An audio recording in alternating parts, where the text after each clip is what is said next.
Hi, welcome back to Educator.com. Today we're going to talk about the properties of logarithms. In the previous lesson we introduced the idea of a logarithm, which was defined as log base a of x equals y for a to the y equals x. So the logarithm of a number is what we would have to raise the base to get the number.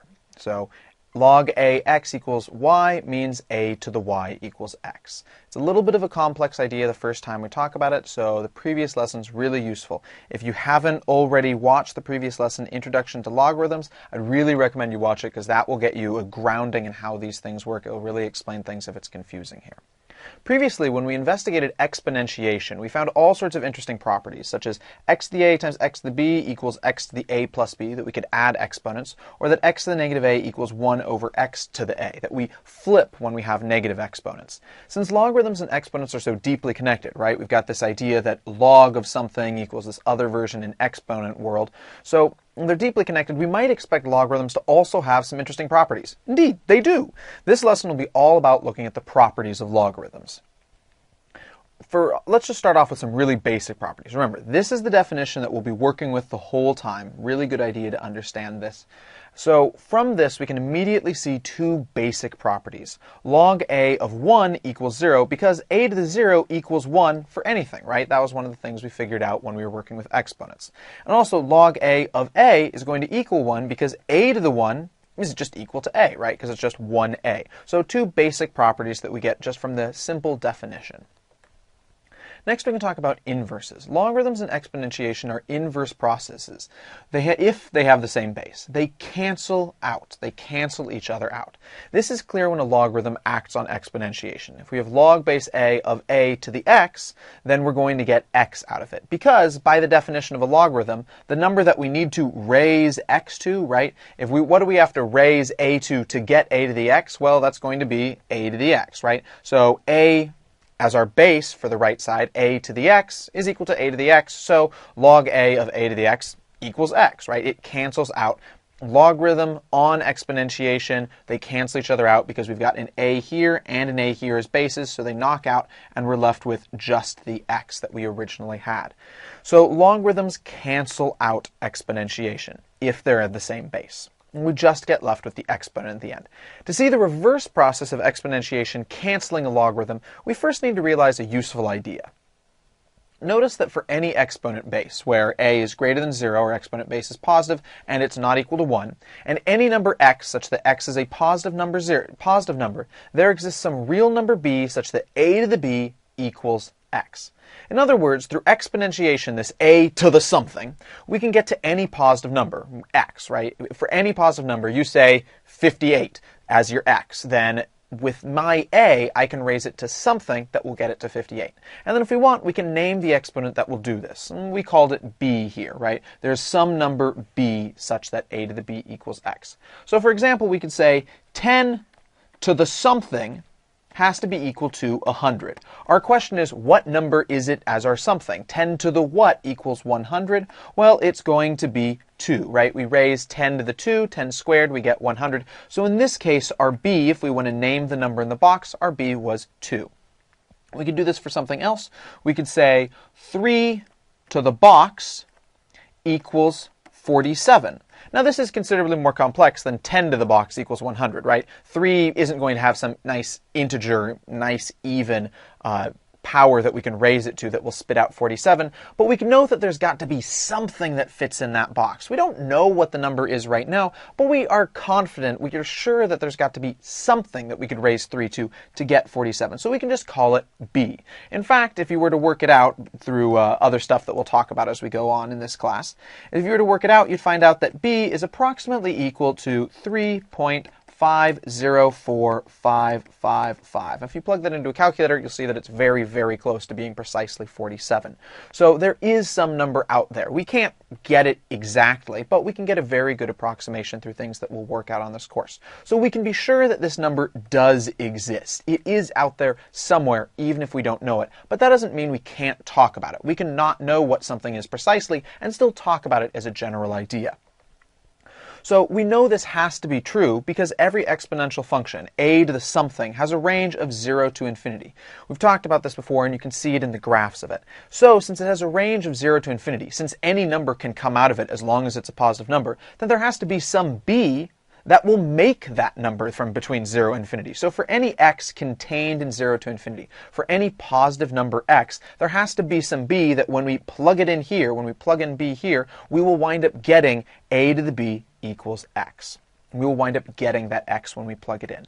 This idea that there's always an exponent for creating any positive number, it won't work if it's negative, but for creating any number is really important. We'll use this fact to prove a variety of properties about logarithms, so we want to keep this idea that if we've got some x and we know we have some base a, then there has to exist some real number b to make a to the b equals x. So you start with a base a, you start with some sort of destination x, you're guaranteed that there is a b that will get you to that destination through exponentiation. With this idea in mind, we can now show inverses in the other direction. Consider a to the log ax. Now, by our new idea, we know that there has to be some b such that a to the b equals x, right? Here's our x, and we just choose the base a. It's going to be connected to the fact that we've got the base a here showing up here. So we know that a to the something equals x, and we're guaranteed that there has to be some b there, so we're talking about it here. We know that there's some b such that a to the b equals x, so we can say a to the log a of, and now we replace it with a to the b equals x, so we replace right here, and it becomes a to the b. So a to the log a of a to the b. Now, we just showed that log base a of a to the b equals b, right? Because logs on exponents cancel out. So log a on a to the b equals b. So we've got the same thing here. Log a on a will drop us down to just having the b, so that b will move over to being the exponent on. We'll have a to the b. But how did we define a to the b in the first place? It was a to the b equals x. So we know that a to the b equals x. Since we created b based on the fact that a to the b equals x, we've now shown that what we started with winds up being equivalent to x, so we have that a raised to the log ax is equal to x. So now at this point we've shown inverses in both directions. If you take log of an exponent, they both have the same base, they cancel out and we're just left with whatever was our power. If we take exponent raised to a log, if we take some base and raise it through exponentiation to a log, and that base there and the base on the log are the same thing, we wind up just having what the log was taking as its quantity. So we've got inverses shown in both ways. We can cancel out in both directions. All right, let's move on to something else. Logarithm of a power. Consider if we had some positive number x and any real number n. Then what if we raised x to the n and took its log? So we had log a of x to the n. By our key idea, we know that there exists some b such that we can write a to the b equals x, right? Same thing. So if we want, we can swap out our x here for a to the b, right? So we've got a to the b now. A to the b to the n. From our rules about exponents, we know that a to the b to the n, a to the b to the n is the same thing as just a to the b times n. So now we've got b times n, or we could write it as n times b. Log a on a to the n times b becomes canceled out because we've got inverses there, since they're the same base, and we're left with n times b. Now, do we have another way to express b? Well, from the beginning, we know that a to the b equals x, a to the b equals x, so we could write that in its logarithmic form, and we'd show that log base a of x is equal to b. So log base a of x equals b because a to the b equals x, right? If we move this over here, a raised to the b becomes x from how we had this originally, so we see that log base a of x is equal to b. Which means that we can swap this out, the b out here, for the log ax, and we've got that log ax here.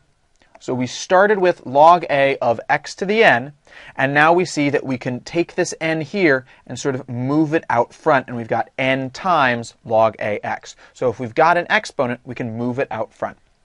Let's look at an example.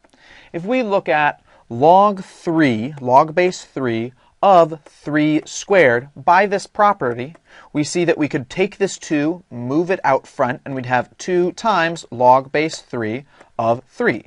Well, log base 3 of 3, log base something of something, if they're the same something, is just 1, right? What do you have to raise 3 to get 3?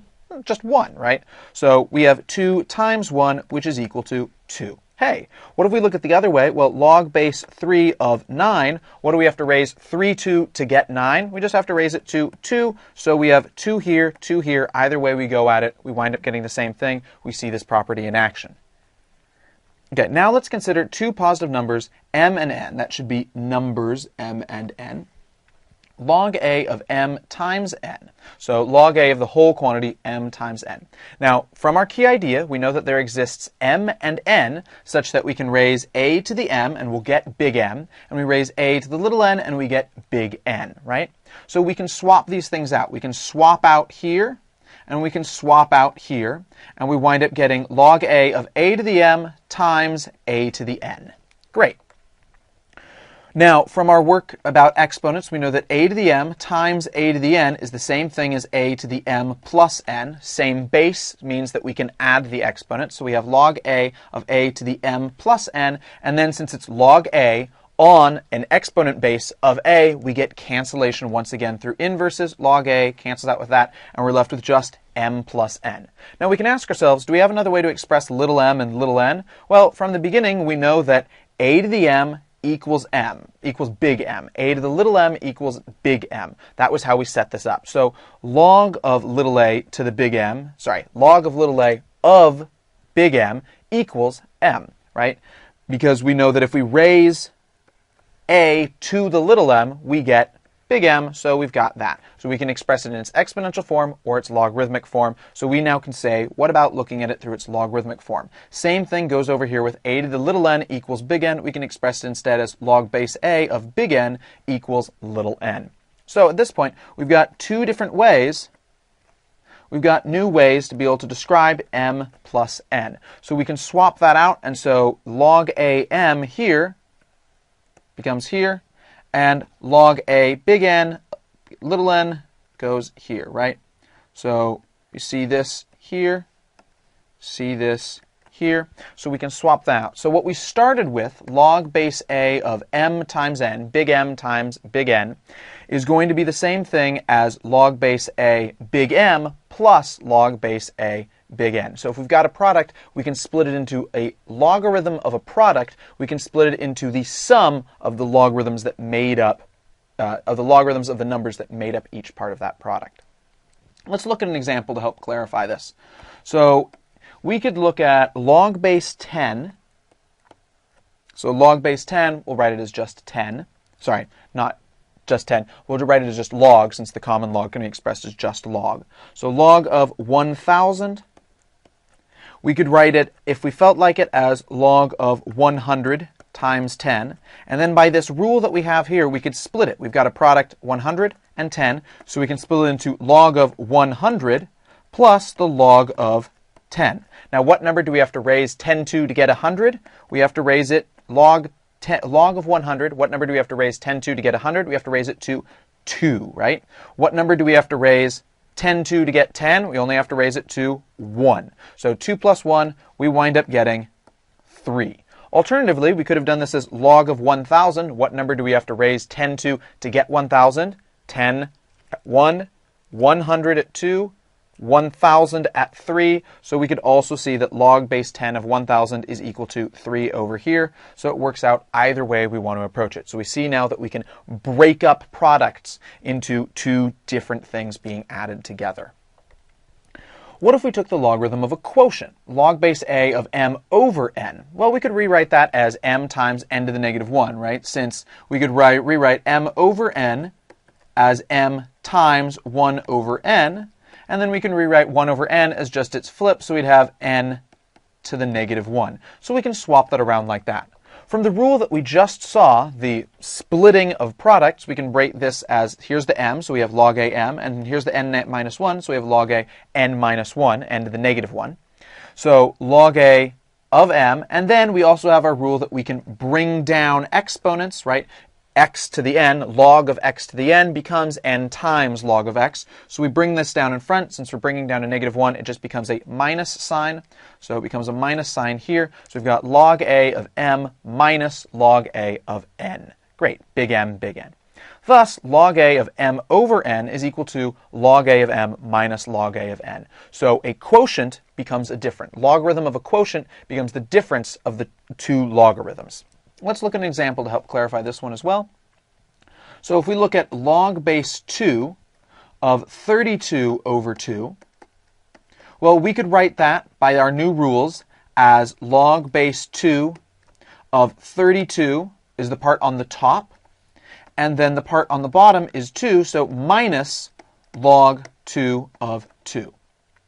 Log 2 of 32, what number do we have to raise 2 to get 32? Well, 2 at 1, 4 at 2, 8 at 3, 16 at 4, 32 at 5. So we raise 2 to the 5th and we get 32, so log base 2 of 32 is 5. What is log base 2 of 2? Minus 1, right? 2 to the 1 equals 2, so just 1. So 5 minus 1, we wind up getting 4. What if we'd looked at it not through breaking it apart, but just simplified it first? 32 over 2, well, we could write that as log 2 of 16. What number do we need to raise 2 to get 16? 2 to the 1 becomes 2, 2 squared becomes 4, 2 to the 3rd becomes 8, 2 to the 4th becomes 16, so this would wind up being 4, so we wind up getting the same thing either way we look at it. Great. Want to caution you, there's no rule for log of m plus n. So notice, none of these properties were ever of the form log m plus n inside of there. That's because there's just no nice formula to break apart log m plus n. So if you've got log of a quantity, and inside of that quantity it's something plus something else, there's no special rules. Sorry, there's just no easy way around it. You're going to have to work things out in a complicated way. There's no way to be able to just break things apart or put things together anymore. Lots of people make the mistake that log a m plus n is equal to log a m plus log a n, or that log a m minus n is equal to log a m minus log a n. Those are not true. Not true at all. You can't write them and split them apart like this. These things do not work. It's the same thing as if you have square root of 2 plus 2 saying, oh, I'll just split that into root 2 plus root 2. That does not work, right? You can't just split on square roots. You can't just split on logarithms either. So this idea of just splitting because you see an addition sign, you can't do that. You have to work out what's the logarithm of everything inside of there. There's no clean rules to do that. It's an easy mistake to wind up making, but don't let it happen to you. Be vigilant. Watch out for this. Don't let it happen to you. Don't do the same mistake. Remember, it only works if it's m times n, m divided by n. If it's plus or minus, there's no special rules. You just have to work it out by figuring things out, simplifying, hopefully if you can, like they're actually numbers, but there's really no easy way around it.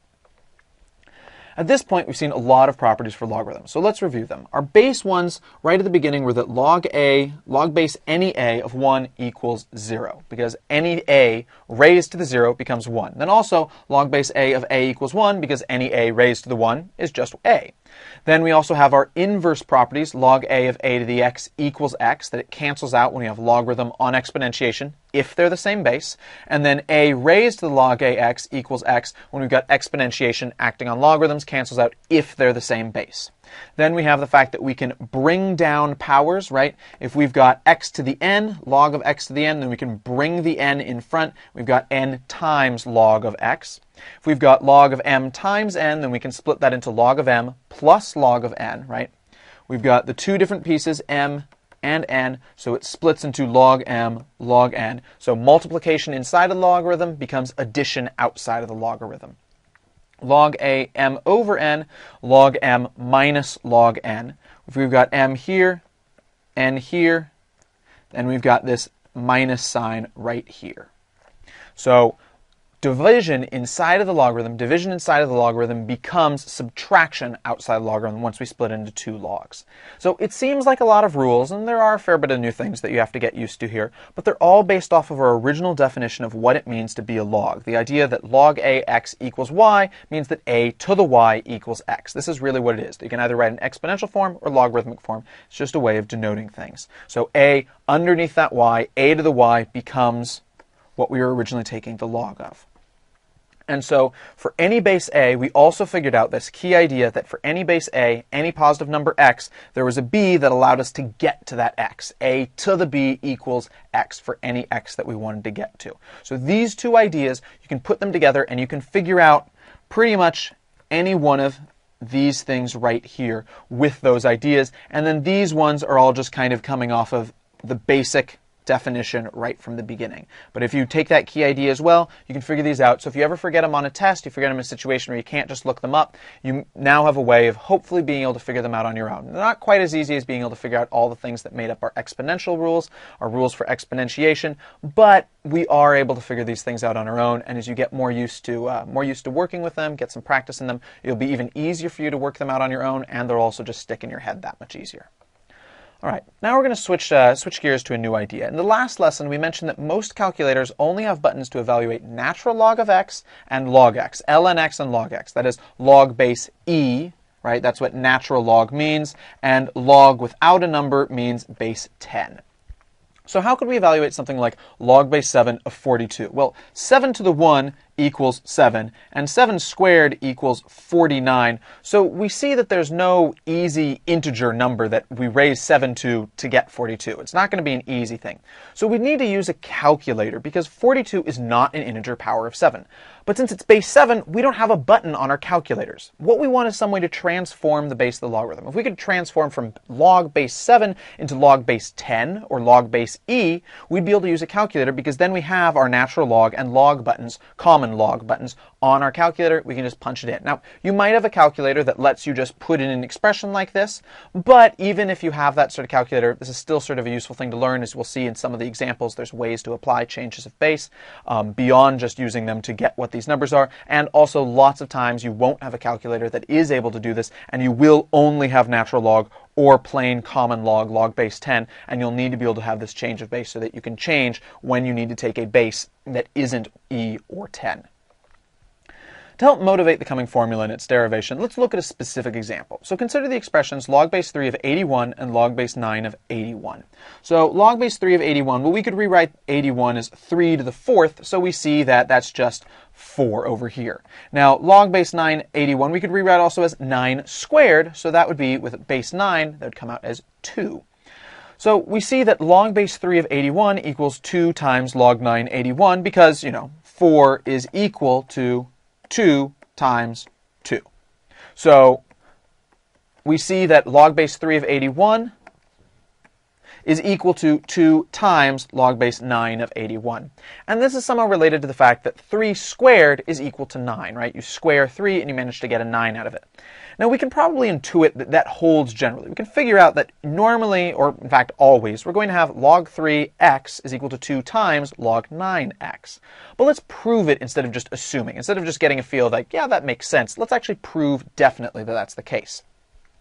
We start by noting off that x is equal to 9 to the log 9x. Remember, 9 to the log 9x, well, if we wanted to, we could cancel those things out because we've got base of 9 and log base 9, so they'd cancel out, and we wind up having just x, so this here makes sense. But having it 9 to the log 9x written in this funny way, it's a complicated idea, it's hard to see where we pulled it, it's kind of like just pulling a rabbit out of a hat. But with this idea, if we leave it in this form, we'll be able to pull some cool tricks that will let us show what we want to get to.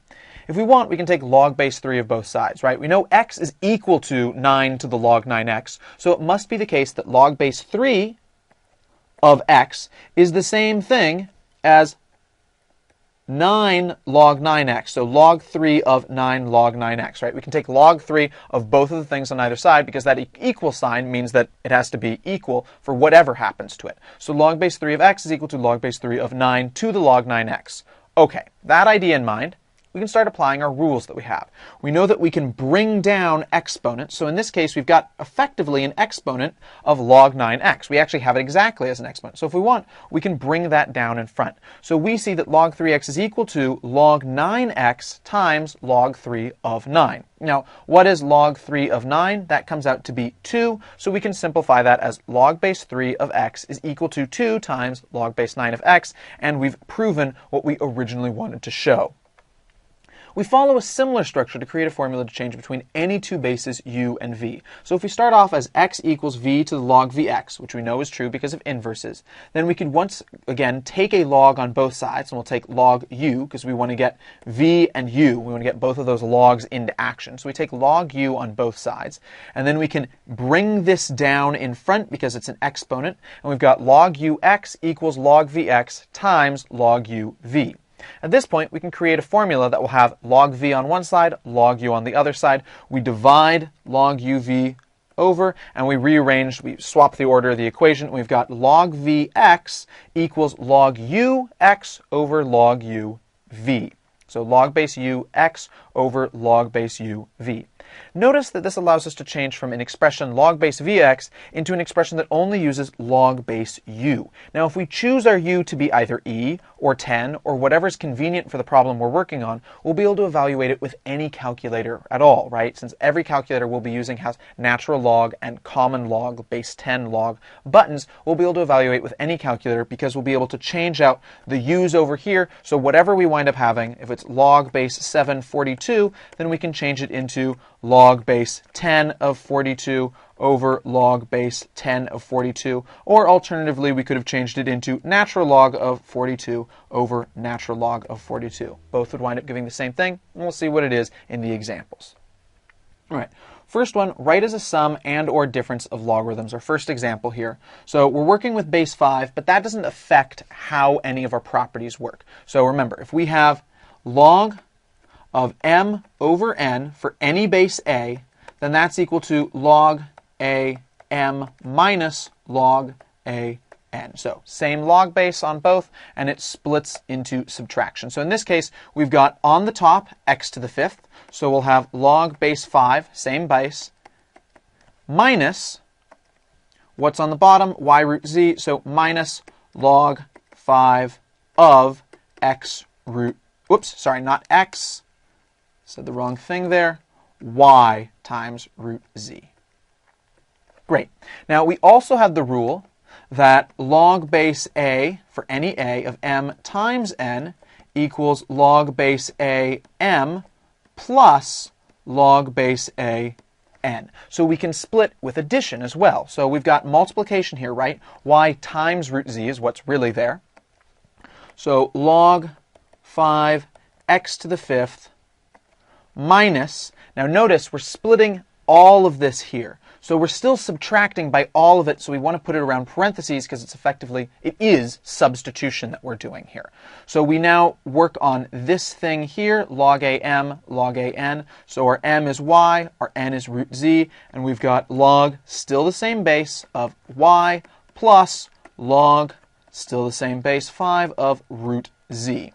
Simplify this out a bit, we've got log 5x to the fifth minus our subtraction distributes, minus here as well, log 5 root z.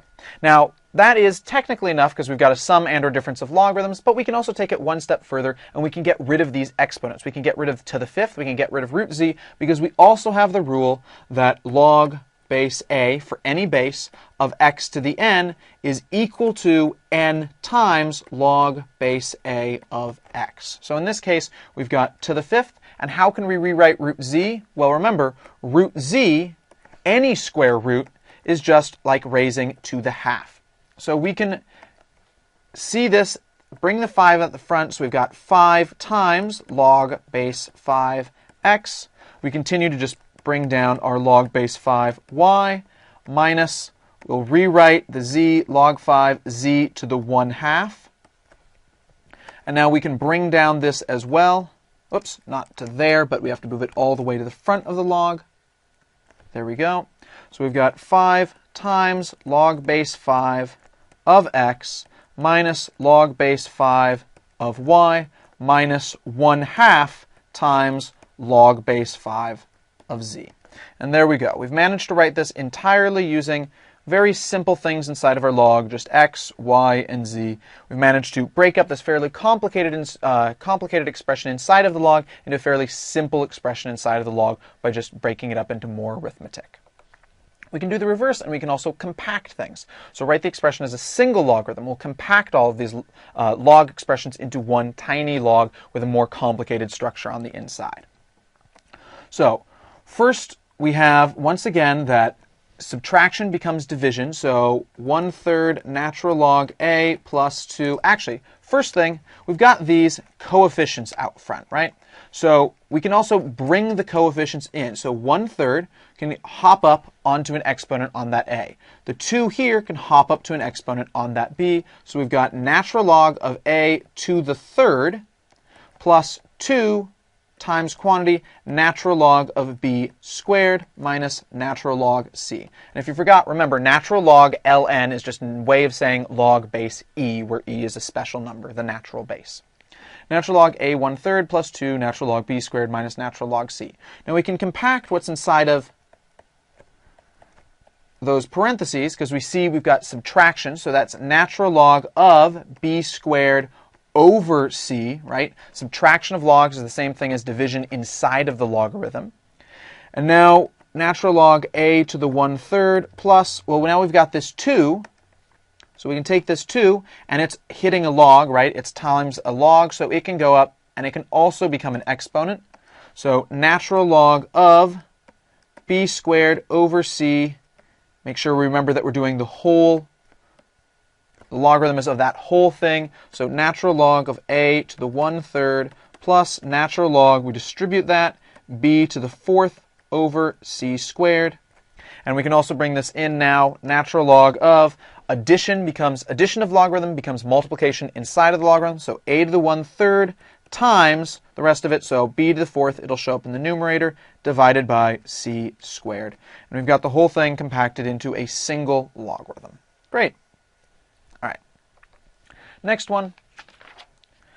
Evaluate each of the following, use a calculator, and the change of base formula. So remember, our change of base formula, if we have log 742, then we can change to any base, we'll put it as a square right now, of 42, the thing that we're taking our log of initially, divided by log, base has to be the same between here and here. These have to be the same base. And it's going to be of our original base. So since it was log base 742, we now have log of something 42 divided by log of something 7. Right? That's how it works. That's what it meant when we saw log v of x equals log u x over log u v. In this case, for this one, our v is 7. V equals 7.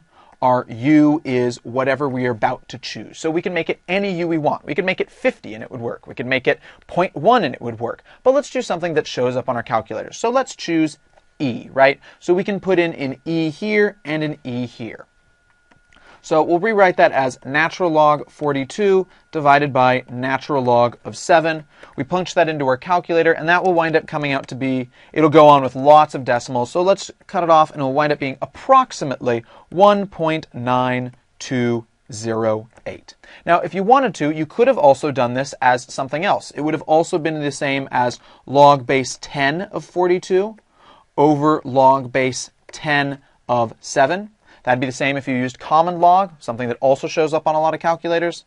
And you'd wind up getting the same thing. It would come out to be approximately 1.9208. Now, if we want to check our work, right, we want to make sure that that did work out, we would check it by saying that 7 to the 1.9208 does come out to being 42, and it does come out to being approximately 42, so it winds up checking out if we punch that into a calculator. Let's do log pi of root 17. Same basic idea here. We can do it as natural log of root 17 over natural log of pi. We punch that out in a calculator, and we get approximately equal to 1.2375. And if we wanted to, we also could have done that as log base 10 of root 17 over log base 10 of pi, and we would have wound up getting the exact same thing. It would have come out to be approximately 1.2375.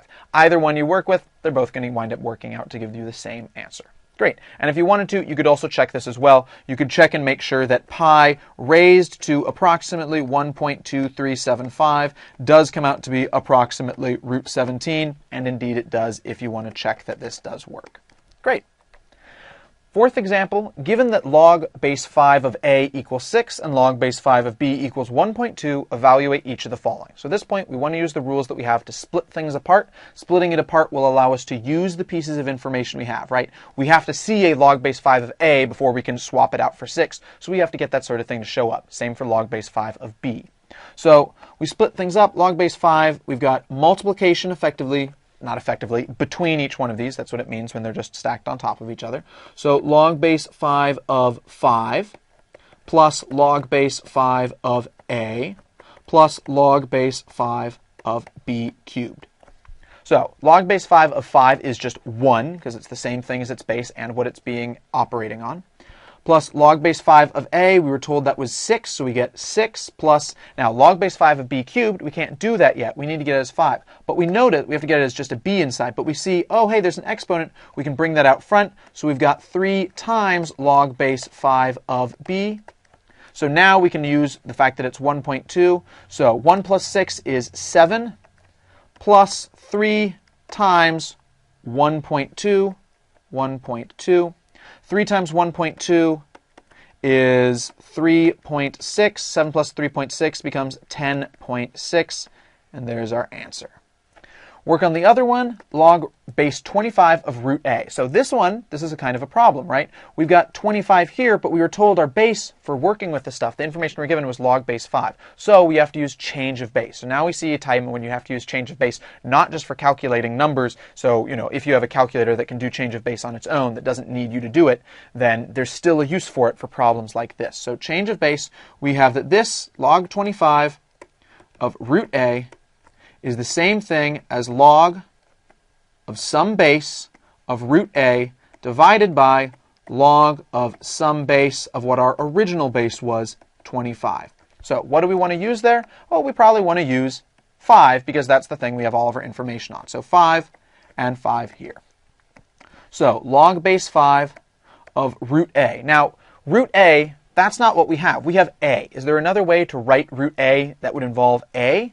Well, yeah, root a is the same thing as a to the 1/2. So we can write that as log 5 a to the 1/2 divided by log 5 of 25. Well, we see that log 5 squared, right? Because what number do you have to raise 5 to get 25? You have to raise it to 2. So at this point, 1/2 log 5 of a over 2 times log 5 of 5. Log 5 of 5 is just going to be 1. We swap out. We know that we've got 6 up here, so it's 1/2 times 6 divided by 2. 1/2 times 6 is equal to 3, still divided by 2. There we go. Cool. All right, final example, solve the following equations. So we didn't talk about how to solve equations like this very much in detail because hopefully this idea will make sense. But don't worry, we're going to talk about this in great detail in the next lesson where we'll really get into this. But we're just going to start off with some simple ones just in case you wind up having any problems like this already that you're working on. So solve the following equations. Log base 3 of x plus 5 equals 2. Now remember, we had that inverse property. We know that a to the log a of something winds up being equal to something because these cancel out. Now notice, we've got an equal sign here. So we know that log base 3 of x plus 5 is the same thing as 2. So we can use either one either way we want to. So that means that a to the something equals a to something if it's the same somethings. So why don't we choose 3 as our a? So 3 to the stuff is equal to 3 to the stuff, as long as it's the same stuff. So let's put 2 over here and log base 3x plus 5 over here. So 3 squared and 3 to the log base 3 of x plus 5. So 3 and log 3, they wind up canceling out, and x plus 5 just kind of drops down. Equals, there's nothing to cancel on the right side, it's 3 squared, but we know what 3 squared is. 3 times 3 is 9. X plus 5 equals 9. We subtract by 5 on both sides, and we get x equals 4. Great. Great. And if we wanted to, we could check that that does wind up working out. Check. We plug in our x equals 4, so log base 3 of 4 plus 5 equals 2. Does it? So log 3, 4 plus 5, let's see if that winds up coming out to be 2. Log 3 of 9. So what number do we have to raise 3 to get 9? We have to raise it to 2, so checks out. Great. E to the x minus 8 equals 47. So to do this one, we remember that log base a of a to the x equals x. So log on exponent, as long as they're exponentiation, as long as they're both the same base, also cancels out. So what is the base for e? That's natural log ln. We could also do log base e, but normally it's done as ln. So we can take the natural log of both sides. Just as we had 3 to the something equals 3 to the something, natural log of something equals natural log of something, as long as it's the same something. So natural log of stuff is equal to natural log of stuff, as long as it's the same stuff. Well, we've got this right here, so we know that 47 we can plug in over here, and e to the x minus 8 we can plug in over here because we are guaranteed by that equal sign that it's the same stuff on either side, that they wind up being the same thing. So natural log of e to the x minus 8, well, natural log is just log base e, so these cancel out and the x minus 8 drops down. And equals natural log of 47, well, that's going to wind up coming out to be a pretty not simple number. It's going to have a lot of decimals, so let's just leave it as natural log 47 for right now. And we wind up getting, by adding 8 to both sides, natural log of 47 plus 8. Now, alternatively, we could also figure out what this is as a decimal approximation. So if we punch natural log 47 into our calculator, we'd get, and then add 8 to it, we'd get approximately 11.85. So that would also be approximately 11.85. It is precisely natural log 47 plus 8, but if we want to take natural log 47, have a number that we can work with, it winds up coming out to something with a lot of decimals. It's just like when you've got, 2 times pi, you can leave the answer precisely as 2 times pi, but if you want to, you can also approximate that into 6.28, and then there's also stuff to it, right? So 2 times pi is the exact answer, but you also might want a decimal answer to work with, so you can approximate it by multiplying it out. Natural log 47, same sort of thing as in the pi example. It's something that is a complicated number, so we might want to leave it precisely, or we might want to get it approximately. We can check with this number, and we have that e to the, let's use our decimal approximation so we can actually put it into a calculator, e to the 11.85 minus 8. What do we put that in? So that will become e to the 3.85. E to the 3.85 winds up being approximately 46.99. So that winds up checking out because ultimately, remember, we just said it was an approximation, not perfectly the answer. The thing that is perfectly the answer is this one right here.